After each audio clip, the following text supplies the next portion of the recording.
let's rock and roll. The first thing that the best hybrid teams do differently than everybody else is that they invest in H habits, right? H stands for habits. Specifically, they put the I in team.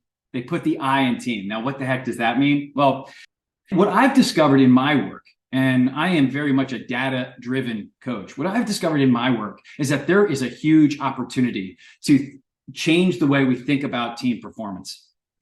Historically, team performance is always thought of as, are we hitting our targets? And that's important. We're going to come back to that in just a moment, right? But the performance is a lag measure, right? It's a lagging indicator of all the other stuff that we've got to get right in order to become a great hybrid team. Great performance, right, is dependent on some form of reasonable strategy. And I want to say that reasonable strategy, it's not necessarily, you don't need a great strategy to create highest levels of performance. You need a pretty good strategy. But that pretty good strategy needs to be built on top of another piece of the platform, a very sound operating system, right? Our operating system is the way we get things done in our organization. I would suggest that you can have a mediocre strategy built on top of a great operating system and still create very good team results. But you can't have a great strategy placed on top of a crappy operating system. You're going to get crappy results from that. So that's why this is all sort of built sequentially. On top of that, and Ben Ernst, you mentioned this, right? How hard it is to build trust. Well, we need this trust. A great operating system doesn't, you can't create a great operating system without some prerequisite level of trust. Right? You have to believe in the men and women that you are working with and for. You have to be able to share, to engage, to have to have hard conversations with these men and women in order for that operating system to work well. But here's the piece that pretty much everybody misses, right? A great a foundation of trust has to be built on a very solid foundation of personal health and habits. Great team performance is at its core a reflection of the personal performance and personal health and habits of every team member. This is why I say there is an I in team. We'll come back to that in a second. Here's what I'm seeing in my work. Right? When I ask my client companies, how often are you feeling exhausted, burned out, or overwhelmed? Right? The numbers are pretty incontrovertible. Right? This is a team that I have recently worked with. Sample size of about 70 men and women working in this team. Right? Over 60% shared that in the past month, they felt some level of overwhelm, burnout, or exhaustion. That's not good. And here, going back to Jonathan Frostick, like, what are we doing about this? Well, the reality is not much. And as we think about what do the best the most healthy hybrid teams do, they take this very, very seriously because they connect the dots between highest levels of team performance and the individual performance habits of every member of the team. I like to say, the performance of the team will not exceed the performance habits of each individual team member. Right? Write that down. The team performance will never exceed the individual performance habits of each team member. How much time are we spending thinking about and working on our individual performance habits as a team? Very little time is being spent in this regard. Most of the time, it's sort of been abdicated to the individual. Say, hey, you got to do what you got to do, right? That I want to change that language. I want to change that conversation. Everybody's got an executive operating system. Everyone on this call has an executive operating system, a personal operating system, the way you manage your time and energy to get your most important work done. Now, a great executive operating system, or what I call the XOS, is going to consist of 5 dimensions. 5 dimensions in a great XOS. Here they are. Number 1, the ability to manage your mindset, the ability to tell stories that are consistent with the outcomes that you are trying to achieve. Number 2, the ability to set a clear and compelling vision, not just for your team, but for your life. Everyone on this call, right, needs to have a clear and compelling description of the impact and the outcomes that they are trying to create, that you are trying to create personally and professionally. Number 3, you got to be able to manage your energy. Yeah, this is exercise. Yeah, this is diet. Yeah, this is sleep. It's all that stuff, right? But it's not any one of those things, right? At the end of the day, what you need is a requisite level of energy to do the hard work that you and your team are being asked to do. But not just the hard work that you're being asked to do at work, right? But also to do the hard work of being an incredible spouse, to be an incredible parent, to be an incredible partner or friend, community member, right? Energy is the lead domino here. And so as part of your executive operating system is, what do I need to do every day, week, month, quarter in order to have the energy I need to lead? Number 4, prioritization. You got to be able to put first things first. This is challenging. We'll talk more about why this is so challenging in just a second, but your ability to identify the important or the signal in a sea of noise will absolutely differentiate your ability to get that important work done and actually have the kind of impact and create the kind of outcomes that you're after. And that goes hand in hand with number 5, focus, right? Your ability to crowd out, to drown out the distractions that threaten so many of us, right, on every single day. So this is your executive operating system, 5 dimensions of it. This is where great team performance starts, by every member of the team getting better in each one of these dimensions. And if you want a place to start, here you go. Some of my clients who are on the call are going to laugh when they see what I am about to show you, right? The bane of my existence, email, right? I love to ask people about email because it's a very good, it's the canary in the coal mine, right? If I want to know how your executive operating system is, I ask this question about these 2 questions. When do you first check your email and when do you last check your email? All right, just to make sure everybody's in this conversation, in the chat, fire it off. When is the first time you check your email? Give me a time, or maybe relative to when you get out of bed, right? How soon are you checking your email first thing in the morning or in the morning? And I'll give the range would be in bed, I check my email. Within 15 to 30 minutes of getting out of bed, within an hour, within 2 hours, or maybe at the end of that spectrum is I don't check my email until I get into the office. When do you first check your email? All right, look at this. I love it. I love it. Jason, Kevin. Oh yeah, Kevin already answered the second question. If you want to fire that off, when's the last time you check your email? Sarah Tromley, thank you. This is just, you're setting me up here, right? You're setting me up for this. Paul, 45 minutes after getting up. Yeah, Sammy, 5. I hope that's 5 p.m., Sammy, but I suspect that that's 5. That's the 5 p.m. at the end of the day. All right. Alok, within 10 minutes. Yes. All right. I mean, you guys know what I'm going to say here. These are folks I've worked with before. This is the canary in the coal mine, right? Most people are checking their email within 15 minutes of getting out of bed. And again, like Sarah, thank you for sharing. Many of us are checking our email before we even get out of bed. I just want to make an offer. This is completely separate, but it's a real offer. If you are the kind of person that if you're checking your email while you are still in bed, send me an email, right? I won't check it very early in the morning, but send me an email and I'm going to send you an alarm clock, okay? Because we have got to distance ourselves from those devices first thing in the morning. Your email inbox, ladies and gentlemen, is somebody else's to-do list. If you're having a tough time getting your most important work done every single day, the low-hanging fruit here is create more space between when you get out of bed and when you first check your email. In that space is the opportunity for you to change your entire day. And when you start changing your entire day, you change your entire life. Now, of course, on the last time we check our email, it's not any better, right? It's not any better. I was frankly shocked by this data. 62% are checking their email at some point after 9 p.m. at night. Here's my question to you. If you're a team leader or if you work for somebody else, is there expectation that you read and respond to emails after 9 p.m. at night? If that's the case, then we really need to have a talk with that manager. But chances are it's not. So why do we do that, right?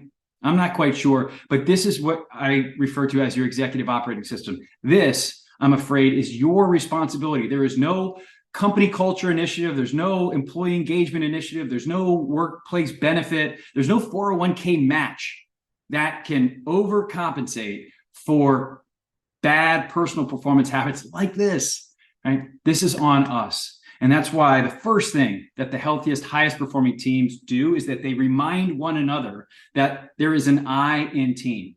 And here's what you do. If that resonates with you, here are the first 3 steps. Number 1, create or define your executive operating system. Think about what is the system that you use to get your most important work done, to manage your time and energy every day.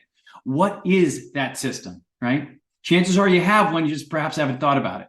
Second, identify the performance gaps. Where is there an opportunity to get stronger, right? Going back to that list of 5 things, chances are there's a whole bunch of things that you already do at a very, very high level. But where's the gap, right? Where is the weakness in that overall portfolio of skills? And then last but not least, invest in coaching and accountability on this. If you're ever going to leverage coaching and accountability, it's here, right? This is the most effective place to invest and engage, because changing personal habits is very hard to do without support, right? And you don't need a coach like me, but you need the help of one another, of your team. Engage and invest with your team in making this better and closing those gaps. All right. So first strategy, the H, habits. We put the I in team. The second, E, right? We're spelling out hero for those of you who have joined late, right? The second thing that world-class virtual teams do better than anybody else relates to expectations. Specifically, they balance the equation. All right, another thought starter here. What frustrates you? I'm sure there is nothing that frustrates anybody in this team, but think about like your team dynamic today, right? And we don't have to name names, but just fire off in the chat. What's a behavior, a situation that you find frustrating, right? What frustrates you today? For me, this is not related to work, but like texting and driving is just, when I see somebody texting and driving, I start yelling and screaming. That just drives me nuts. What drives you nuts, right? What frustrates you, right? And maybe it doesn't have to drive you nuts, right? But annoys you a great deal. Just fire it off in the chat. What frustrates you? There we go. Yes. Frederick, when people don't answer a direct question, I'll remember that one. Lisa, bad email communication. Lisa, fire off in the chat. What does bad email communication mean to you? Just write that follow-up in the chat. Hannah, gossip. Yes. Jason, missed deadlines. Long emails with no purpose. Paul, amen. A lack of feedback, Ben. Yes. Harvey, new focus. A lack of humility, Harvey, is how I would summarize that. Yes. Corey, meetings that could have been emails. Amen. April, just following that up. Yes. Not taking responsibility, ownership. Yes. Okay. So frustration, right? Here's the good news about frustration, right? Frustration is a signal, is a sign that the equation is out of balance. Now, what equation am I referring to? I'm referring to the happiness equation. All right, Sarah Tromley, what is the happiness equation? Do you remember? What does R and E stand for? In fact, Sarah, you can answer this, but I want you to take a guess, right? Everybody on this, what do R and E stand for? Here's how to read this. You are happy when R equals E. You are happy when R equals E. Take a guess at what R and E stand for. Again, there's a few folks who already know the answer here. What does R and E stand for? You are happy when R equals E. There we go. We got a few folks who know the answer to this question. Yes, the happiness equation. We are happy when our reality, what is happening, is consistent with our expectations. Our reality is consistent with our expectations. When you are frustrated, annoyed, angry, right? It's a sign, a signal that the equation is out of balance. Here's the thing. What I've observed in the very best teams is that they are awesome at 2 things. Number 1, clarifying or knowing what their expectations are. How often have you been in a situation with a direct report where they're upset, they're frustrated, and you follow up with the question, well, like in that situation, what did you expect? And they're not exactly sure, right? Most people will say, well, I just expected them to do that differently, right? Or for that to go better, right? In many cases, the expectations, I expected them to do it the way I would have done it, right? That's the that's the opportunity. First things first, to clarify what you expect. And then the follow-up, if they do in fact know their expectations, the follow-up is to say, hey, have you ever shared that expectation with that person? Right? 9 out of 10 times, people say, well, no. And the follow-up is they just should have known. So what I observe in like really wonderful, healthy, high-performing hybrid teams is that they take expectation setting and alignment very, very seriously. They are crystal clear on what their expectations are, and they proactively share those expectations with those who need to know.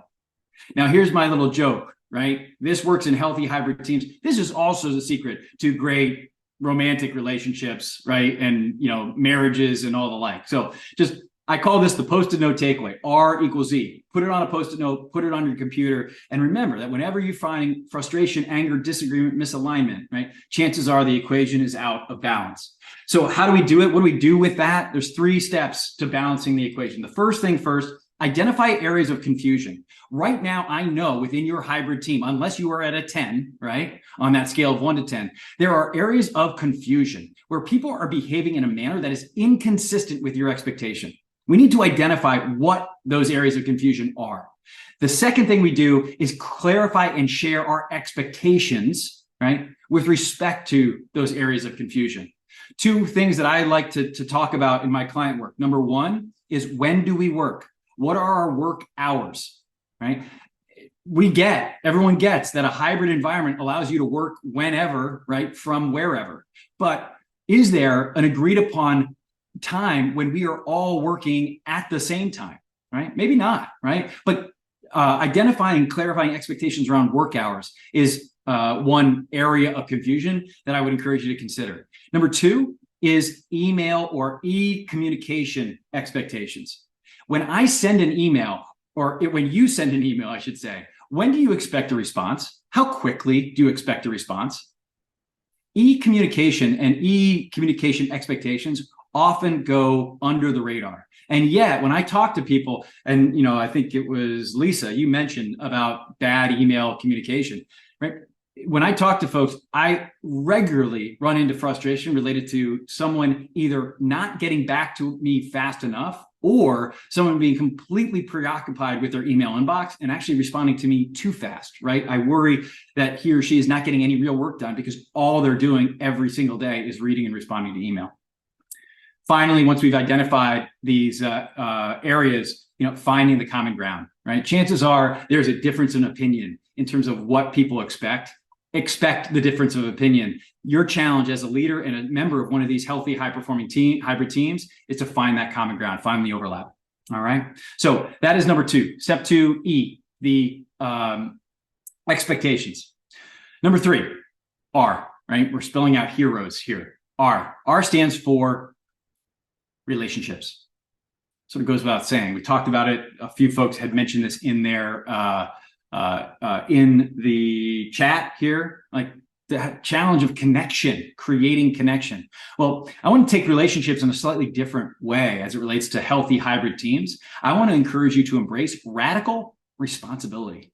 Radical responsibility. What does that mean? Well, here's the deal. When we think about like what's really at stake, what's really at stake? What's the problem? Like, what if we don't fix this? Right? What if this team environment doesn't get any better?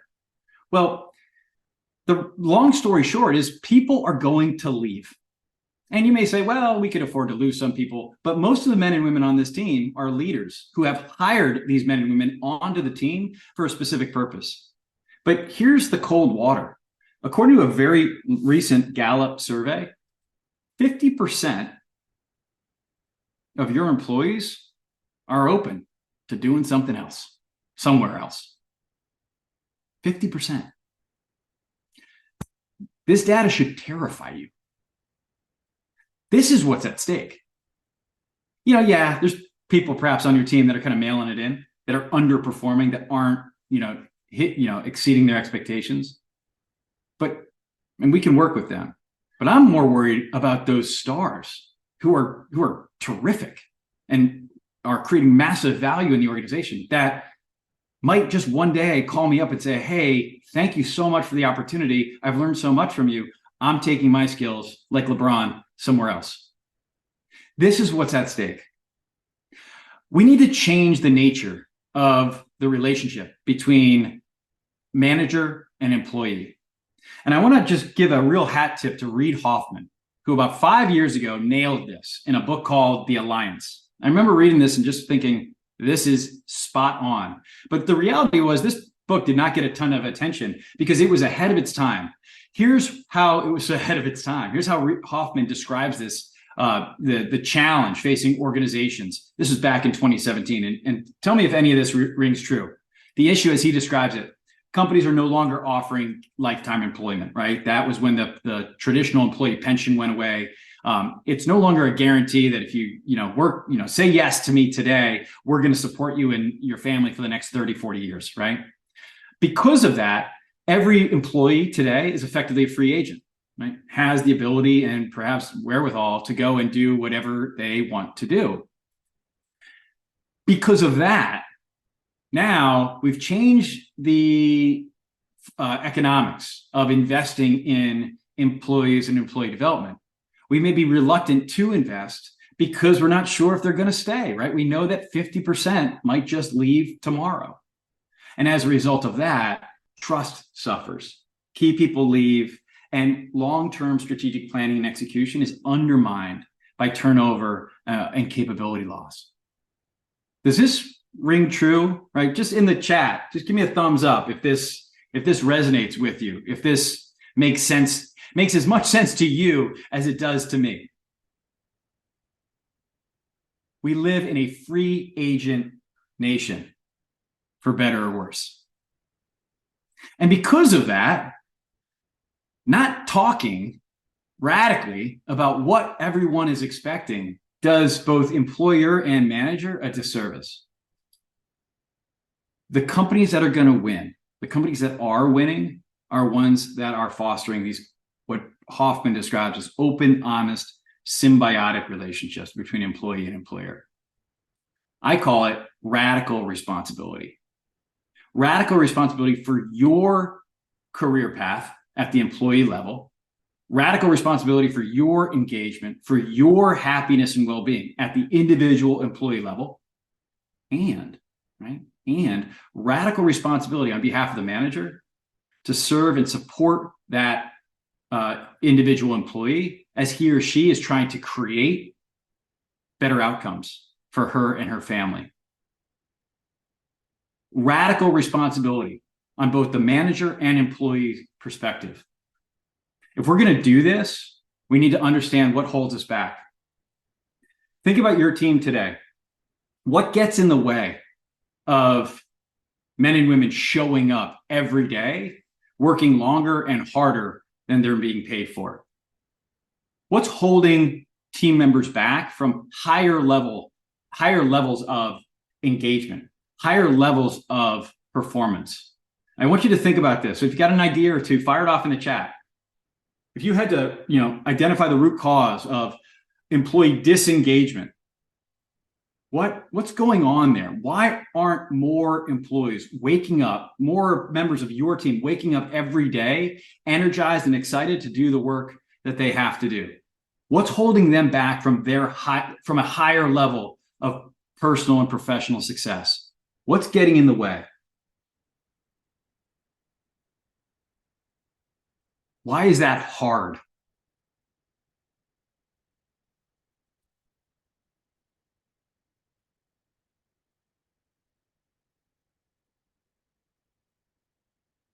What's holding you back? Right? You can go back to that scale of 1 to 10. If 10 represents you at your highest and best level, where are you on that 1 to 10 scale? And what's holding you back from getting to your next level? As many of the people on this call know, I am obsessed with this question because I'm so obsessed and interested in how individual health and performance affects team performance. So I've spent a lot of time working on this particular issue, and we've identified 4 specific issues that hold us back, and many of them are being listed in the chat right now. Number 1 is a lack of clarity. The men and women that are working with and for us don't know what they want or why they want it. Right? Number 2, a lack of the wrong strategy. They may know what they want and why they want it, they just don't know what to do or how to do it. right? How to make it happen. Number 3, what I call mind trash. They may know what they want and why. They may know how to do it, right? But they don't believe they can or want to do what's required. Right? They talk themselves out of doing what they know they need to do. And last but not least, we call it the whirlwind. The whirlwind is all the other stuff in our life, all the urgent stuff that gets in the way, that creates friction when we're trying to do the important stuff. So I know what I want. I know what to do. I've got the right beliefs, but I just can't create enough space and time to actually make progress on that. Does that resonate? I suspect it does. How do we address it? Well, what we've discovered is a very simple strategy that some of the very best virtual and hybrid organizations in the world are quickly leaning into. And it's really a 2-step process. Number 1, we believe that everybody in every organization needs to have a personal user guide. This is a cheat sheet, an explanation as to who I am, what I care about, what I believe, where those beliefs come from, and critically, what my expectations are for you and what your expectations should be for me. It's an incredibly effective tool. I actually sent this out ahead of this call to whoever was, if you were registered early enough on this for this webinar, you got my personal user guide. I use this tool. I send it out ahead of calls just so people can get to know me just a little bit better than they might have otherwise. The second thing that every member of your team needs is what I call a personal roadmap. Clarity around where they are personally and professionally and where they want to go. We work with our clients through a personal vision crafting statement. And here's what's neat about a vision, right? In most organizations that we work with, when we do this vision crafting exercise, and I say this to the folks that hire me, the CEOs that we're working for, I always say this right up front. I go, there's a decent chance that somebody on your team is going to quit. When we do this work, there's a decent chance that somebody on your team is going to quit because they are going to discover through this process that they are not where they need or want to be. And you know what? That never, ever scares a CEO away from hiring us. Why? Because they know, right? They know that the people that they're going to lose are likely the people that need to move on. They already knew that these people needed to move on. They just didn't have a way, a mechanism, a way to support them in that transition, right?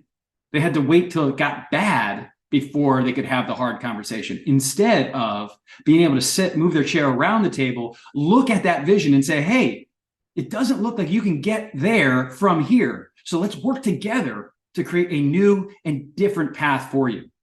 That's what I call radical responsibility on behalf of both the employee and the manager. And that's where the incredibly powerful relationships are forged. So if you want to embrace this radical responsibility, 3 steps: create these user guides, develop personal roadmaps, and then critically share these resources, share these guides, share these visions with one another, and then support one another as they work to make these magical things happen, these great things happen. All right, home stretch. The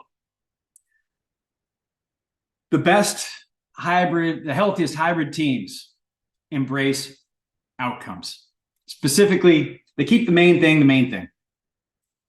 If I'm walking into your organization, one of my favorite questions, just to be, to have some fun, is this: what are you paid to do? I love asking people, what are you paid to do? Now, this won't surprise anybody on this call, I suspect, but in many organizations, the answer to that question eludes many team members, right? This is not good. I'm laughing. It's not good, right? But it's an opportunity. I'm laughing because it's such low-hanging fruit. Again, a little bit more data, right? There's a lot of confusion in most companies today. I see it all the time. I like to bring the data, not the drama, as you can see, right? This is just a problem to solve. But I love to ask this question. Does everybody know our vision, the direction where we are going as an organization, right? In most organizations, the answer is sort of, right? If not worse. Does everybody know their KPIs, team or personal KPIs, the specific metrics that best describe their contribution to the organization? Again, the data is uninspiring, right? 50%, know some of them KPIs, most of them, but very few know all of the KPIs. And last but not least, does everyone on the team or organization have specific measurable goals aligned with those KPIs? Again, an uninspiring response. Not nearly enough people really understand what they're getting paid to do every single day. What's going on here? Well, we've identified the root cause. There's a real lack of clarity in terms of the language that we're using. Right? Most teams are not speaking the same language. Terms like vision, values, mission, goals, KPIs, and heaven forbid you're using OKRs, right? Raise your hand, just give me a thumbs up or just say yes or something in the chat if your organization uses OKRs. Just fire it off in the chat. Anybody use OKRs? You will just doing a little bit of benchmarking. Yeah. Evan, we can't make up our mind. Amen. Well, here's the thing. I love OKRs, right? I think there is an absolute huge opportunity in space for OKRs, but most people in most organizations have no clear understanding of the difference between an OKR and a KPI and a goal. Creates just a very easy example of confusion. And where there's a huge opportunity, right? A huge opportunity to keep the main thing the main thing. We got to make sure everyone knows what they're getting paid to do. How do we do that? 3 steps. Build a common language. Like we got to invest in training our people on what these words mean. The reality is like that word vision, for example, that everyone's familiar with it, right? But do we all define it in exactly the same way? Do we all think about the word goal or KPI in exactly the same way? Chances are there's some room, right, to close the gap in understanding. Second, once we've got that understanding, we've got that common language, clarify KPIs and targets, right? Everybody needs to know what they're getting paid to do. And then third, now with this in place, now we can embrace accountability. Some people are talking about a lack of accountability. Yeah, you and everybody else. Everybody's struggling with accountability. The problem is accountability cannot be created without a foundation of common language and clarity. If you want to change the performance of your hybrid team, embrace outcomes and keep the main thing the main thing. Last but not least, S stands for systems. What are we talking about? I'm saying you got to make it easier to succeed. All right, last little benchmarking question. This is an important one. I'm looking for my chicken sandwich aficionados. I want you to vote. What is the best fried chicken sandwich? At least the best one that you see on this page. Is it the Popeyes fried chicken sandwich or is it the Chick-fil-A fried chicken sandwich? This is a very serious question and you will be judged based on your answer. Okay, everything else has been sort of agnostic, but you will be judged on your answer. I'm going to take a quick drink of water here. All right. Look at this. Everyone's got an opinion on this. Michael, only because I know you live in South Africa, I'm going to forgive that KFC reference. Okay. You just come on over. We need to do a Chick-fil-A tour. A chicken sandwich tour here in the US. All right. I love this it looks like Chick-fil-A probably won the straw poll here. Here's the deal. In a taste test, national taste test, Popeyes was rated the best fried chicken sandwich. And I would argue that at least this picture makes the Popeyes chicken sandwich look a little bit more savory, a little bit more delicious. Now, here's the follow-up question. And I think you probably can already guess where this is going. If I were to give you the keys to either a Popeyes or a Chick-fil-A franchise, right? If I was to give you one of these businesses, which business would you rather own? A Popeyes or a Chick-fil-A? Now, keep in mind, Popeyes, we're going to say Popeyes has a superior chicken sandwich, right? Which is to play along with me here. Popeyes got the superior chicken sandwich. What company would you rather own? Here we go. Corey, CFA, hands down. Corey, you are right? You are right. Why? Well, the data doesn't lie. Here, look at the performance of these different franchises. Michael, we've got the KFC here reflected, right? Chick-fil-A from a financial performance far outpaces the performance of Popeyes and or KFC. It's not even close. But the question is why? What's going on here? Well, in short, it's systems. And I love this quote from Atomic Habits. Chances are at least a few of you have read this book. But in it, James Clear, I think, summarizes so elegantly what's going on and why a company like Chick-fil-A is so much more profitable than a company like Popeyes, despite the fact that Popeyes might have a very, very good product. He writes, great teams don't rise to the level of their goals. They fall to the level of their systems. They fall to the level of their systems. How much time have you and your team spent investing in upgrading your operating system, the way you work? Chances are not nearly enough. Your operating system, as you can see on the screen, is the habits, practices, and principles that keep you and your teammates focused and moving forward, right? That's my simple definition of operating system. Just like our XOS, right, the executive operating system, the personal operating system, every team has a company operating system. Most teams are not entirely aware of what that operating system is, and therein lies the opportunity. The best teams make these operating systems easy, right? Or focus on creating easy operating systems. What does easy mean? It stands for E, efficiency.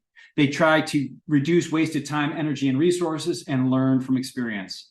A stands for agility. These operating systems allow the team and the organization to respond quickly to changing market and business conditions.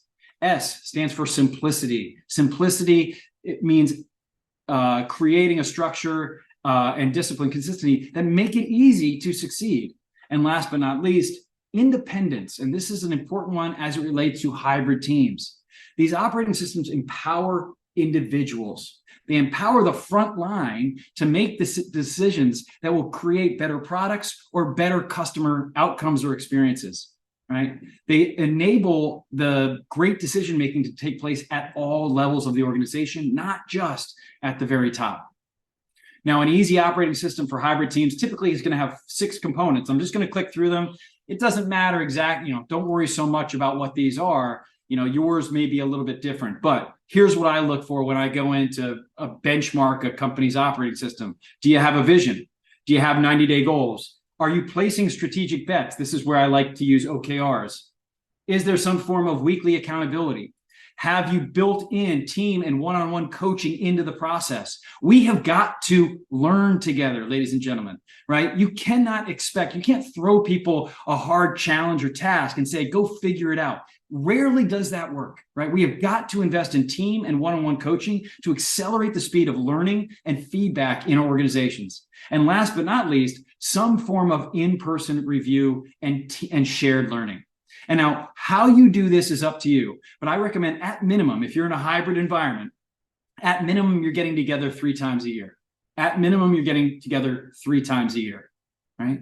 It may be a little bit more. It doesn't have to be much more, but at minimum, you're getting together 3 times a year, and you come together with purpose to review what has happened, what worked and what didn't, to learn from that experience, and then to set new targets and expectations going forward.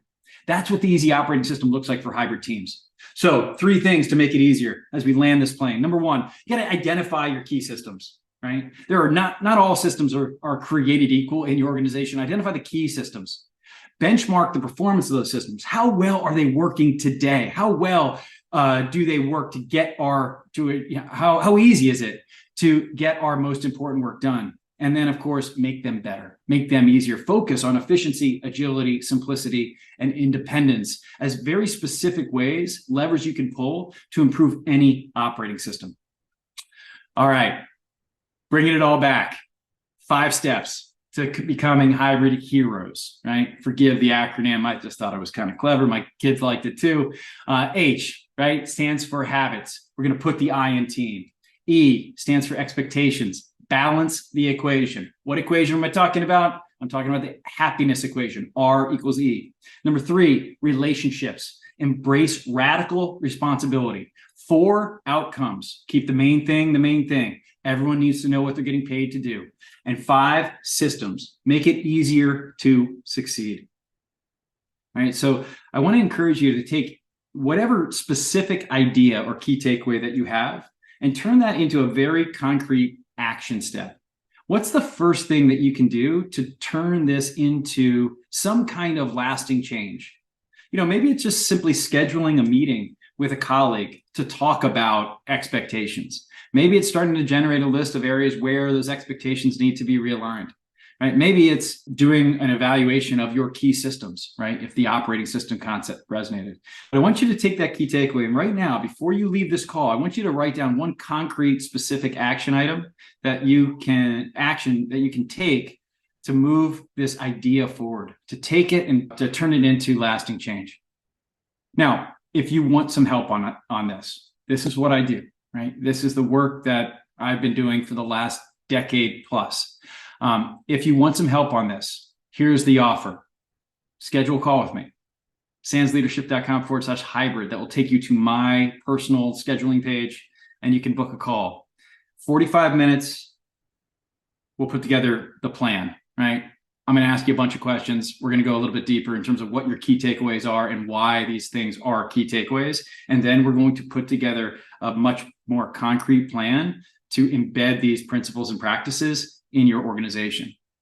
Now, as some of you know, I've got 5 kids, so I am not going to commit a ton of time to this. So here's my ask. Only schedule this call if you meet the following criteria. And this isn't because I don't want to talk to everybody. It's just simply because life is trade-offs, and I just simply can't afford to talk to everybody. So if only schedule a call if you meet these criteria. 1, you lead a remote or hybrid team. Number 2, you work for a company with 10 million or more in revenue. Number 3, you got at least 100 people in that organization. And then number 4, and this is the most important piece, I feel like everybody on the call right now already fits it, but coachability, openness, and commitment. If that sounds like you, sandsleadership.com/hybrid, that's to get on my schedule. All right. Let's wrap things up with questions.